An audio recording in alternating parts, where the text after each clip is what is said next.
ValveTime.net. Hi, and welcome to the ValveTime News. Each week, we'll bring you the biggest talking points regarding Valve and the community. That's right, as you may have seen from our recently released episode of ValveTime Top 5, I'm back after 2 short weeks away. Before we get started with this week's episode, I'd personally like to thank everyone for all the respectful and supportive comments you guys posted for Dietrich while I was away. We really appreciate seeing that kind of stuff, so thanks again. Anyway, now the news. I've missed saying that. The main talking point of the last week arrived in the form of an update for the Steam trading card system, which introduced trade offers. Trade offers essentially function as offline trades, allowing for new trade proposals to be created, which allows users to set the items they would like to trade, while also selecting which item they would like in return by viewing the opposing user's Steam inventory. Once sent, the opposing user will receive a Steam notification which will allow them to open, read, and consider the proposed offer, with the ability to accept, deny, or modify it. Modifying the offer will resend the trade offer back to the original user with the counter-offer changes highlighted. As previously mentioned, trade offers can be sent or countered without the need for both players to be online at the same time, unlike regular Steam trading. The system appears to function similar to the Steam Marketplace, as items will be automatically removed from the user's Steam inventory once a trade offer has been created in order to prevent scam trades present in the unofficial trading scene. Trade offers can be created from your own inventory, your Steam trading card badge progress pages, and via a friend's inventory. If you're looking for more information regarding the release of trade offers, be sure to check out the FAQ within the announcement posts over on the Steam blog or the Team Fortress 2 website. As you may have guessed from the lack of a Dota 2 weekly patch post on our website's front page, this week's update for Dota 2 was incredibly small and featured little more than a few changes and a substantial number of in-game tickets for worldwide tournaments. Several examples of changes made in the update include slight improvements to the UI's functionality, several adjustments to the cloth physics for a few select heroes, and a small number of stability tweaks for the Mac and Linux versions of the game.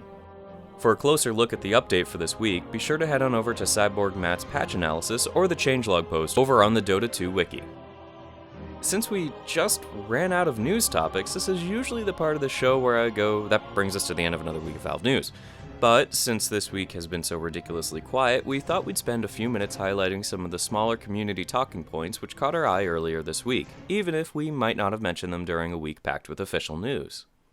First off, we were amazed by a recently uploaded video which appeared on the Invader Boom YouTube channel earlier this week, which shows cosplayer Enayla Cole in her most recent costume during PAX Prime in Seattle last weekend.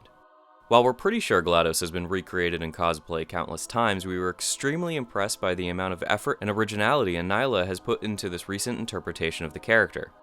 While a high-quality costume is generally good enough in the cosplay world, it seems Enayla has went above and beyond, quite literally. Instead of following the usual trend of creating a humanized version of the character, this unique design features a full-body harness which suspends Enayla from a larger outer frame made entirely from piping, allowing her to hang lengthways in a manner similar to that of GLaDOS herself. A rather brief description may not have necessarily done the design justice, and we're sure you'll want to head on over to check it out for yourself given the amount of attention this video has received from both Valve and the community since it was uploaded less than a week ago. Next, Zachariah Scott released the 5th episode of his Portal 2 themed Wrong Floor Source Filmmaker series earlier this week. While we have covered this series in the past, we thought we would highlight it again since we haven't talked about or mentioned any of Zachariah's amazing work since the release of episode 2. Zachariah has also been messing around with a number of visual experiments involving trees and particle zombies, which is something else you might be interested if you enjoy work created in Source Filmmaker. You can find links to episode 3, 4, and 5 of Wrong Floor in the video description, alongside links to Zachariah's series playlist and everything else we talked about this week, including full write-ups on ValveTime.net, update changelogs, and much more. ValveTime site director Munro, who founded the original Half-Life2.net site over 10 years ago, sadly left our team earlier this week in order to focus more on his own life.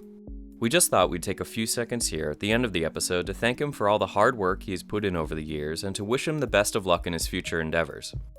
While Munro may have left the site, fear not, nothing is going to change. Our lead editor Glenn was nominated to take over the role a few weeks before Munro's departure, and we're pleased to announce that he has since accepted the responsibilities of being promoted to site director.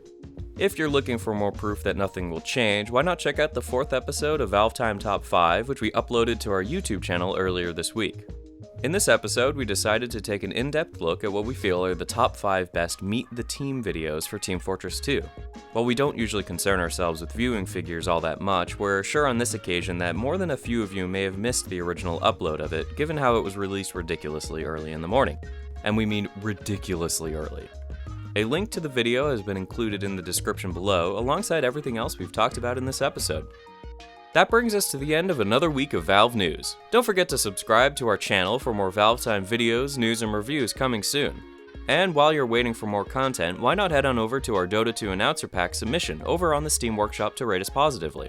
Or you can also head over to our Facebook and Twitter pages to follow us on our social media networks, or you may want to check out the website over at valvetime.net to get involved with our forum community.